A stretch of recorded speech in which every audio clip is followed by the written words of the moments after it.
Kami memuja Engkau, Allah kami, Raja kami. Engkau Allah yang kudus, kudus dan kudus.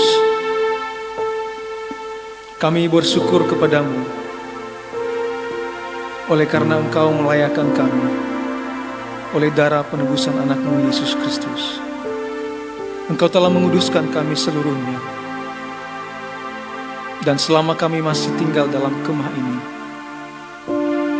kami tahu keterbatasan kami, kelemahan kami akui di hadapan Allah yang kudus. Oleh karena itu kami bersyukur untuk firman-Mu.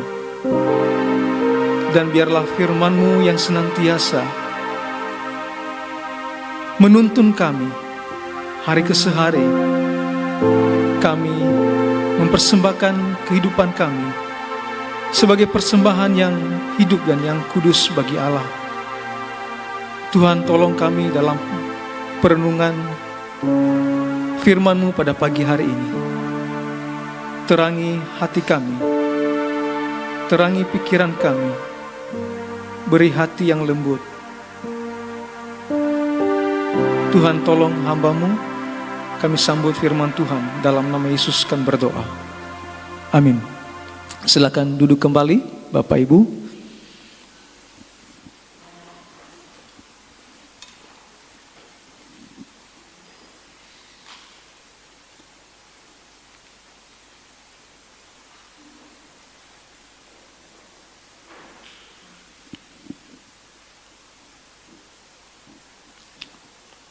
Shalom.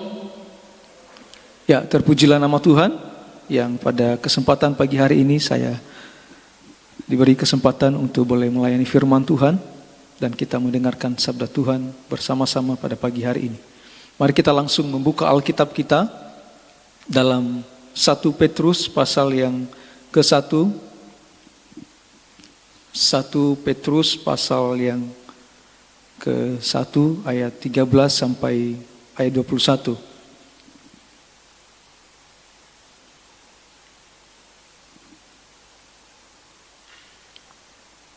1 Petrus pasal 1 ayat 13 hingga ayatnya yang ke-21. Saya akan membacakan bagi kita semua judul perikop, kekudusan dan kasih persaudaraan. Ayat 13. Sebab itu siapkanlah akal budimu, waspadalah dan berharaplah sepenuhnya pada anugerah yang akan diberikan kepadamu pada saat Yesus Kristus menyatakan diri. Hiduplah sebagai anak-anak yang taat dan jangan turuti hawa nafsu yang menguasai kamu pada waktu kebodohanmu. Tetapi hendaklah kamu menjadi kudus di dalam seluruh hidupmu, sama seperti Dia yang kudus, yang telah memanggil kamu. Sebab ada tertulis, hendaklah kamu kudus, sebab aku kudus. Jika kamu menyebut Dia Bapa, yaitu Dia yang tanpa memandang muka, menghakimi semua orang menurut perbuatannya, hendaklah kamu hidup dalam ketakutan, selama kamu menumpang di dunia ini. Sebab kamu tahu bahwa kamu telah ditebus dari cara hidupmu yang sia-sia, yang kamu warisi dari nenek moyangmu. Itu bukan dengan barang yang fana, bukan pula dengan perak atau emas, melainkan dengan darah yang mahal, yaitu darah Kristus, yang sama seperti darah anak domba, yang tak bernoda dan tak bercacat. Ia telah dipilih sebelum dunia dijadikan, tetapi baru dinyatakan pada zaman akhir demi kamu. Melalui Dialah kamu percaya kepada Allah yang telah membangkitkan Dia dari antara orang mati dan memuliakannya, sehingga imanmu dan pengharapanmu tertuju kepada Allah. Bapak Ibu Saudara yang dikasihi dalam Tuhan kita Yesus Kristus, pada pagi hari ini saya memberikan tema khotbah saya, yaitu hidup kudus bagi Allah. Dan tema ini merujuk pada ayat 15 dari pembacaan kita, di mana firman-Nya, tetapi hendaklah kamu menjadi kudus di dalam seluruh hidupmu, sama seperti Dia yang kudus yang telah memanggil kamu. Bagian ini adalah konsekuensi etis ataupun juga konsekuensi logis atas pemaparan dari Rasul Petrus dari ayat sebelumnya tentang bagaimana Allah menyelamatkan kita, bagaimana Allah Tritunggal menganugerahkan keselamatan bagi setiap kita, bagi orang percaya yang menerima surat Rasul Petrus ini, yang tersebar di Pontus, di Galatia, di Kapadokia, Asia Kecil, dan di Batinia, bahwa pribadi Bapa yang telah memilih, pribadi Roh Kudus yang telah menguduskan kita bagi Allah, dan pribadi Anak yang telah mati untuk menyelamatkan kita. Dan poin tentang kekudusan yang disampaikan oleh Rasul Petrus di sini adalah inti dari identitas umat Allah, bahwa orang-orang yang telah diselamatkan, orang-orang yang percaya kepada Kristus adalah dipanggil untuk hidup kudus bagi Allah. Dan dalam konteks ini Rasul Petrus berbicara kepada mereka yang percaya kepada Tuhan, berada di tengah-tengah dunia yang tidak mengenal Allah. Dan umat Tuhan saat itu sedang dalam tekanan berat, dalam pencobaan, di dalam berbagai-bagai godaan yang dapat memungkinkan mereka bisa kembali lagi pada pada pola hidup lama mereka ketika mereka tidak mengenal Kristus sama sekali. Karena itu Rasul Petrus menegaskan, hendaklah kamu menjadi kudus. Dan perintah ini tentu bukan bersifat legalistik, artinya bahwa seseorang atau manusia diselamatkan karena hidup tanpa dosa, atau karena dia hidup tanpa cela. Tidak. Melainkan perintah ini adalah perintah yang tidak memberi kelonggaran bagi umat Tuhan untuk tidak hidup di dalam kubang dosa, agar umat Tuhan tidak menikmati dosa, agar umat Tuhan mempersembahkan hidupnya bagi Allah yang telah menyelamatkannya, sebagai bentuk respon atas keselamatan yang diterimanya daripada Allah.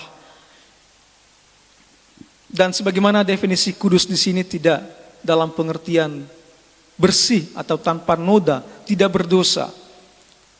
Kudus di sini merujuk pada kehidupan kita yang dipisahkan bagi Allah, kehidupan kita yang dikhususkan bagi Allah, kehidupan kita yang diarahkan kepada Allah. Karena sebelum kita di dalam Kristus, hidup kita arahkan untuk diri kita dan untuk keinginan-keinginan dunia yang pada akhirnya membawa kita di dalam kebinasaan kekal. Di luar Kristus, hidup kita arahkan yang pada ujungnya untuk kebinasaan kekal. Dan setelah di dalam Kristus, kita diajak untuk hidup kudus. Kita diajak untuk memisahkan diri bagi Allah. Kita diajak untuk mengarahkan hidup bagi Allah karena kita adalah diselamatkan oleh Allah. Dan yang menjadi standar untuk kita memisahkan diri bagi Allah adalah firman-Nya, adalah Allah itu sendiri. Kuduslah kamu sebab aku kudus. Artinya bahwa kehidupan umat Allah tidak ditentukan oleh pola dunia, oleh bagaimana dunia memandang kehidupan kita. Tapi bagaimana kehidupan kita? Apakah sesuai dengan karakter Allah? Apakah kehidupan kita mencerminkan Allah sehari-hari? Mencerminkan kekudusan Allah, kebenaran Allah, keadilan Allah, kasih Allah. Kehidupan kekristenan bukan sekedar pengakuan iman lisan kita bahwa saya orang Kristen, tetapi panggilan untuk hidup berbeda, panggilan hidup untuk mencerminkan Allah di tengah-tengah dunia yang tidak mengenal Allah dan nilai-nilai kebenaran yang diwahyukan bagi kita orang-orang percaya melalui firman-Nya. Kuduslah kamu di dalam seluruh hidupmu. Ini menunjukkan kepada kita bahwa tidak ada pemisahan antara kehidupan rohani dan non-rohani di dalam pandangan kekristenan. Seseorang tidak dapat berkata saya hidup kudus di gereja, lalu di luar gereja saya boleh hidup kudus. Kekudusan itu bersifat menyeluruh. Pikiran kita, perkataan kita, relasi kita, moralitas kita, penggunaan tubuh kita, bahkan di dalam berkehidupan sosial. Kita harus hidup kudus. Kita persembahkan hidup kita bagi Allah. Dan itulah bentuk penyembahan yang begitu dalam kita di hadapan Tuhan. Yang menjadi pertanyaannya bagi kita dan yang akan kita renungkan bersama pada pagi hari ini adalah bagaimana agar kita terlatih untuk hidup kudus bagi Allah.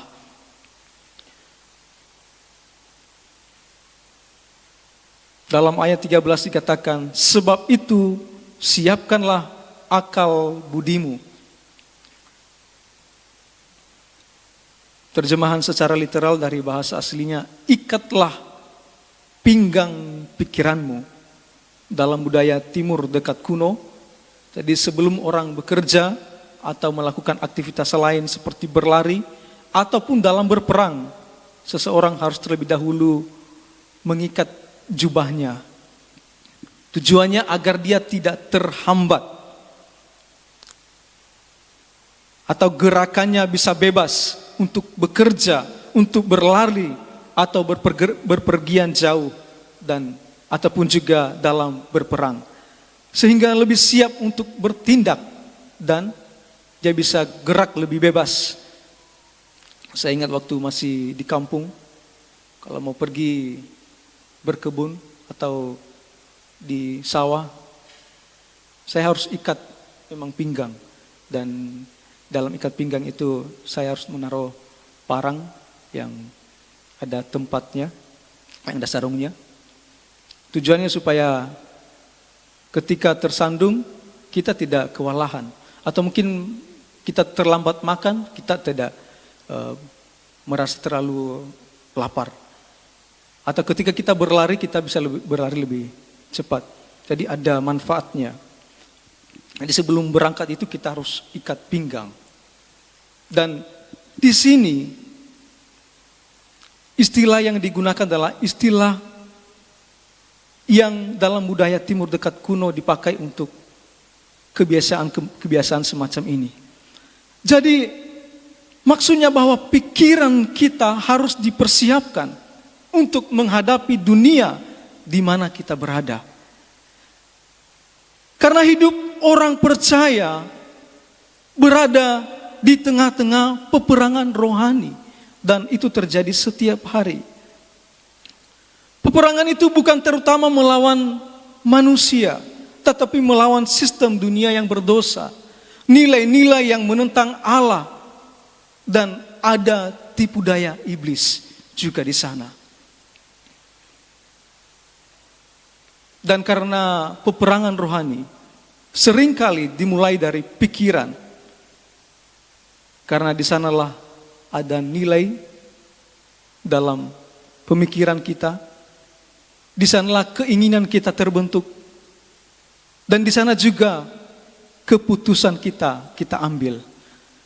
Dan iblis tahu wilayah ini, dan ia mencoba mempengaruhi cara berpikir manusia agar menjauh dari kebenaran Allah. Oleh karena itu, orang Kristen yang telah mengenal Allah, yang telah percaya kepada Kristus, sebelum menghadapi dunia, berhadapan dengan dunia, ia harus mempersiapkan pikirannya dari peperangan rohani yang sedang berlangsung di mana kita berada. Kalau pikiran kita tidak dipersiapkan, kita hanya akan menjadi orang-orang Kristen yang hanya sekedar mengikuti emosi ledakan sesaat. Atau mungkin karena tekanan lingkungan kita baru melakukan sesuatu. Dan keinginan-keinginan daging yang lainnya. Tapi ketika firman Tuhan, kebenaran Allah memenuhi pikiran kita, kita baru tahu mana kehendak Allah dan mana pola atau cara dunia. Ketika kita berbicara tentang pola atau cara dunia, kita berbicara tentang pikiran tanpa pengenalan akan Allah, atau pikiran yang menentang kehendak Allah.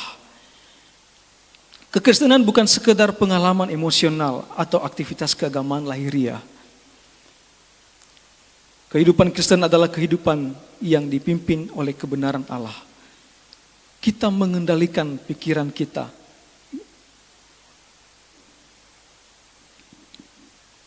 Kita mempersiapkannya. Kita siap siaga. Jadi itu yang pertama. Bagaimana kita melatih hidup kita. Hidup kita persembahkan sebagai persembahan yang hidup, yang kudus bagi Allah. Yang pertama, siap siaga. Selanjutnya Petrus berkata, waspadalah. Bayangkan seorang penjaga benteng ketika sedang dalam situasi perang, tapi dia lengah. Apa yang akan terjadi? Tentu musuh dapat masuk tanpa perlawanan dan menghancurkan pertahanan dari dalam. Artinya bahwa satu kelalaian kecil dapat menentukan jatuhnya seluruh benteng, bahkan mungkin seluruh kerajaan. Demikian juga kehidupan rohani kita. Dan di dalam 1 Petrus pasal 5 ayat 8 firman Tuhan katakan, sadarlah, berjaga-jaga, lawanmu si iblis berkeliling, mengaum-ngaum dan siap menelan. Iblis seringkali tidak menghancurkan seseorang atau menyerang orang-orang percaya secara frontal atau secara langsung, tapi melalui kelengahan rohani kita. Siap siagalah, waspadalah. Selanjutnya Petrus berkata, berharaplah sepenuhnya kepada anugerah yang akan diberikan kepadamu pada saat Yesus Kristus menyatakan diri. Ini berbicara tentang fokus dan motivasi.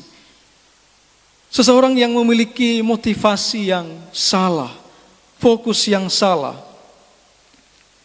kita tentunya tahu bahwa pada akhirnya itu tidak akan bertahan dalam kesetiaan. Karena arah hati menentukan kehidupan seseorang.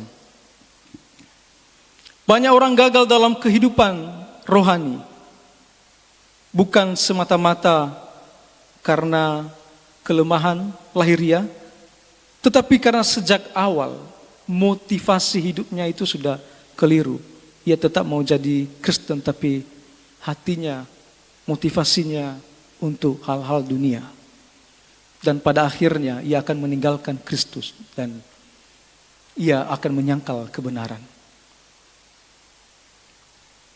Kita dapat mempersembahkan diri kita, hidup kita sebagai persembahan yang kudus bagi Allah, yang dikhususkan bagi Allah, yang diarahkan bagi Allah, kalau setiap hari kita siap siaga. Siap siaga mengarahkan, menentukan arah peperangan rohani kita sebagai orang-orang yang percaya kepada Kristus. Yang kedua, tidak hanya kita siap siaga, tapi taat kepada Allah. Firman Tuhan katakan, hiduplah sebagai anak-anak yang taat dalam ayat 14. Dan jangan turuti hawa nafsu yang menguasai kamu pada waktu kebodohanmu.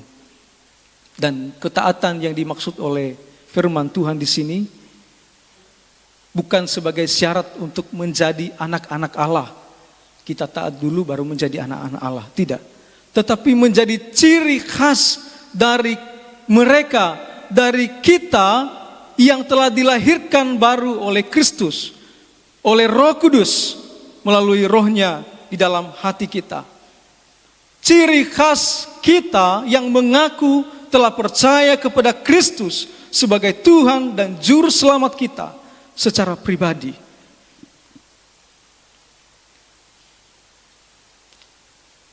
Petrus menyebut orang percaya sebagai anak-anak Allah yang taat. Dan ini menunjukkan hubungan yang hidup antara Allah sebagai Bapa dan kita sebagai orang-orang yang percaya adalah anak-anaknya. Dan ketaatan itu yang menandai bahwa kita sebagai orang-orang Kristen betul-betul telah memperoleh kehidupan yang baru. Betul bahwa kita telah lahir baru. Betul bahwa kita telah diselamatkan oleh Allah Tritunggal yang memilih, yang menguduskan kita, dan ia mati karena kita. Sebab itu kehidupan kekristenan tidak bisa dipisahkan dari ketaatan kepada kehendak Allah. Karena itu Rasul Petrus berkata, jangan turuti hawa nafsu yang menguasai kamu pada waktu kebodohanmu. Dan kata nafsu di sini, ini tidak merujuk pada nafsu seksual semata, tetapi pada seluruh dorongan manusia yang arahnya menentang kehendak firman Allah, yang mencakup keinginan daging, keserakahan, kesombongan, cinta dunia, ambisi untuk Dan di sini Rasul Petrus memadukan dua aspek tentang Allah. Allah yang bagi kita adalah Bapa kita. Sebagai relasi keintiman. Dan Allah yang kudus dan adil sebagai hakim.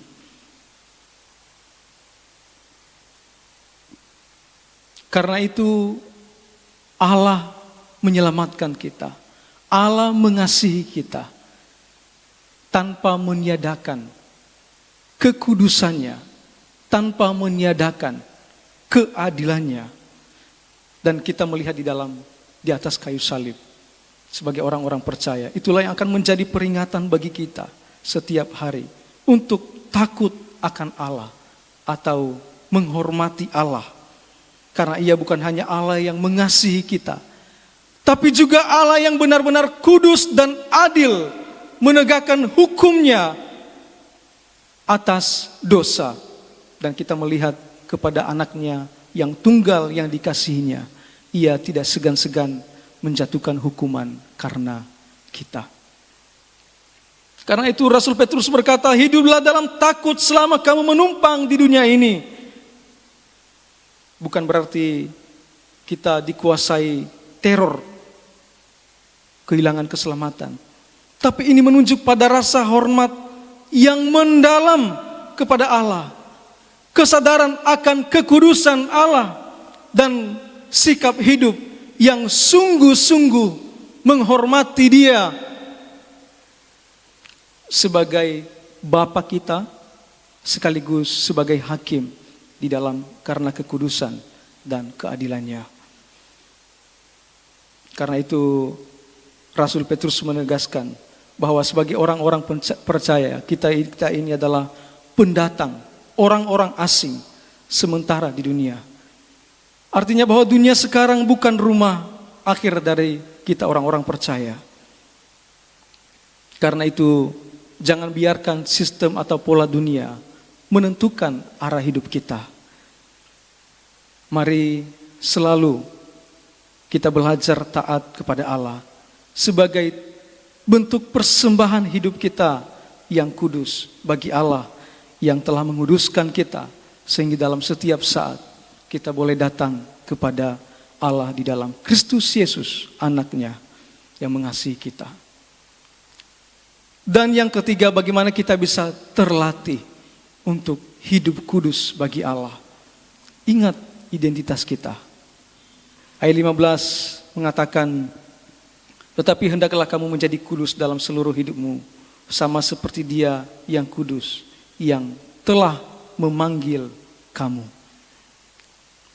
Kata memanggil di sini menunjukkan pada tindakan Allah, bukan saja sebatas panggilan eksternal dari luar melalui pemberitaan firman Allah, tapi juga ini merujuk kepada panggilan internal dari dalam ketika Roh Kudus menguduskan kita, membawa kita, menerangi kita, melahirbarukan kita, sehingga kita boleh datang kepada Allah di dalam Yesus Kristus yang telah mati dan bangkit bagi kita. Karena faktanya orang-orang di mana Rasul Petrus memberitakan berita firman Tuhan ini adalah orang-orang yang percaya, orang-orang yang telah diselamatkan oleh Allah Tritunggal. Allah tidak hanya menyelamatkan kita dari hukuman dosa, tetapi juga telah memanggil kita menjadi umat miliknya. Ayat 18 Rasul Petrus berkata, sebab kamu tahu bahwa kamu telah ditebus. Dan istilah ditebus di sini berasal dari dunia perbudakan kuno, di mana seorang budak hanya dapat bisa dibebaskan kalau ada harga tebusan yang dibayar untuk seorang tuanya yang memiliki dia.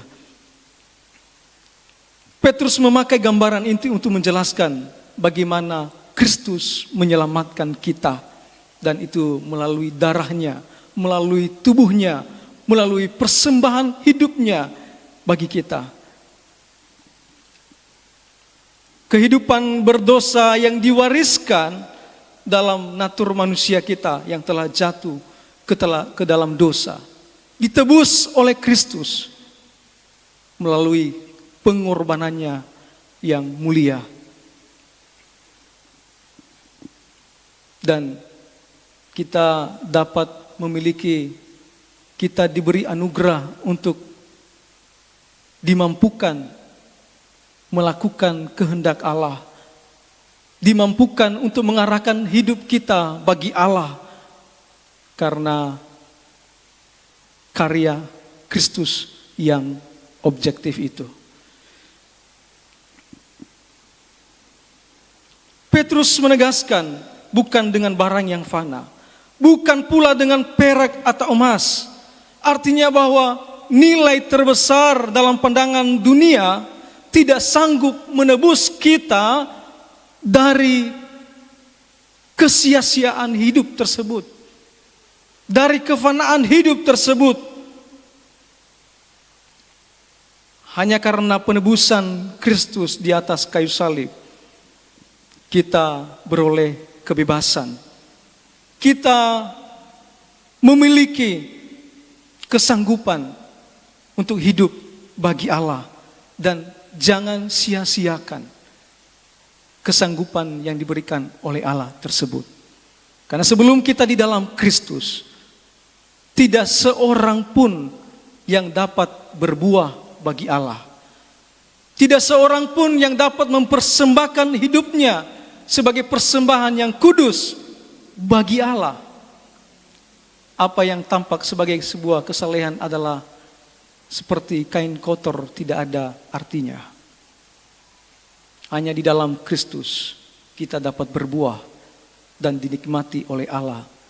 Semua ketundukan perhambaan kita kepada Allah diterima olehnya menjadi kurban yang menyenangkan hatinya. Dan semata-mata karena kita berada di dalam Kristus yang telah menebus kita di atas kayu salib. Ia membeli kita, Ia mengambil kita, Ia membayar kita. Bukan dengan barang yang fana, bukan dengan harta dunia. Harta dunia sebesar senilai apapun tidak dapat menebus kita pada kuasa dosa dan juga pada penghukuman yang sedang dipersiapkan bagi orang-orang yang tidak mengenal Kristus.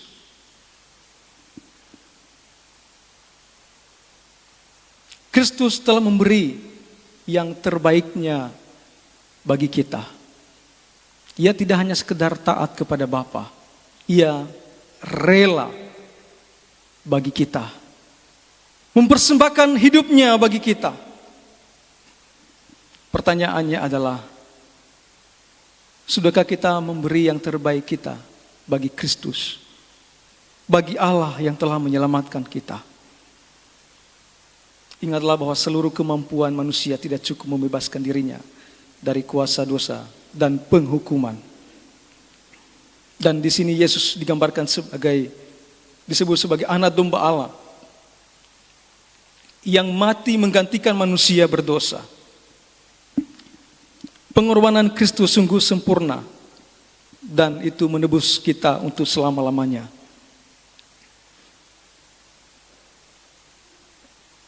Dalam ayat 21 firman Tuhan katakan, oleh Dialah kamu percaya kepada Allah. Hanya melalui Kristus kita semua yang percaya kepada Dia, kita memperoleh jalan untuk datang kepada Allah. Tanpa Kristus manusia tetap terpisah dari Allah. Dan melalui kematian dan kebangkitan Kristus, orang-orang percaya kita semua memperoleh pengharapan. Kita memperoleh kehidupan yang baru di hadapan Allah. Karena itu orang percaya diingatkan identitas kita di dalam Kristus. Bagaimana kehidupan kita sebelumnya sebagai manusia yang semestinya binasa, tidak berdaya, tidak punya kemampuan untuk menyelamatkan diri. Kekayaan, jabatan, nilai apapun tidak dapat menebus kita dari kuasa dosa dan juga penghukuman.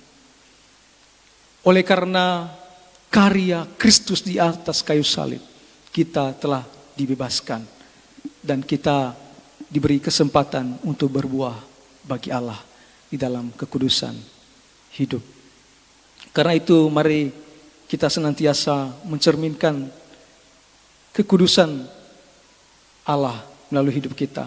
Kita mempersembahkan syukur kepada Allah dan kesetiaan kepada Allah yang telah menebus kita dari dosa kita.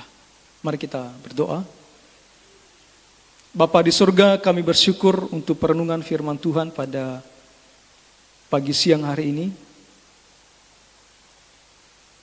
Kami memohon anugerah dan kekuatan daripada-Mu senantiasa. Dan juga Engkau menerangi kami dari hari ke hari. Memberi kami hati yang lembut, hati yang taat. Agar kami senantiasa mempersembahkan hidup sebagai persembahan yang kudus bagi Tuhan. Memuliakan Tuhan kami Yesus Kristus yang telah mempersembahkan diri lebih dahulu bagi kami. Terpujilah Tuhan oleh firman-Mu. Dalam nama Tuhan Yesus Kristus kami telah berdoa. Amin.